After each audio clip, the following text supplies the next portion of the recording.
ربي قرآن كيسة كنا ننجد أم حسبتم أن تدخلوا الجنة ولما يأتكم مثل الذين خلوا من قبلكم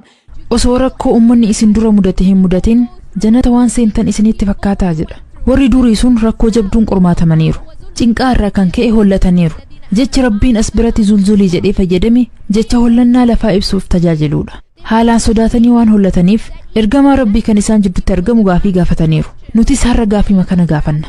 mataa nasrullah gargaarsi rabbii yoom dhufa rabbi deebisaa kana wayita kennu and then Allah says ala inna nasrullahi qareeb gargaarsi rabbii dhihoodha jedhe rabbi barumsarraan barumsa nuuf kennutti jira mallattoorraan mallattoo nuuf kennaa jira addunyaa tana osoo qoranne dhugumatti uumama samii fi dachii keessatti jijjiirama guyyaa fi halkanii keessatti mallattootu jira ummata waa hubatuu danda'uuf mallattootu jira in the earth and the alteration in the creation of the heavens and the earth and the alteration of night and day are signs for the people of understanding. Who are these people?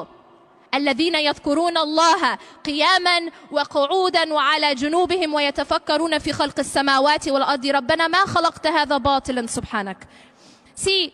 wanti nu marsee jiru hundi mallattoodha garuu mallattoon kun namoota muraasa qofaan hubatama namoonni sunniin ammoo namoota yeroo hundaa rabbii isaanii yaadatanidha wayita haalli mijaawaa qofa muslima ta'uun faayidaa hin qabu wayita haalli mijaawaa qofa nama rabbi yaadatu wayita namaaf mijaawaa qofa nama isaaf salaatu ta'uun faayidaa hin qabu maaf akka ta'e beeytu sababni isaa namoonni addunyaa tana haalaan hubatan sunniin rabbii isaanii wayita dhaabbatan wayita nagayaa fi wayita jabaa ta'anittis ni yaadatu wayita taa'anii fi yeroo haalli itti dhiphatettis ni yaadatu haala hunda keessatti isa yaadatu nuti wayita rakkoon nutti jabaattu qofa rabbi yaadanna warri sun garuu rabbii isaanii bakkuma hundatti yaadatu nutis akkas ta'uu baannaan mallattoolee dachii fi samii hubachuu hin dandeenyu read and understand the signs of the heavens and the earth. One of those signs that you'll find again and again all over the universe, in everywhere that you look of the design of Allah subhanahu wa ta'ala, is that growth and change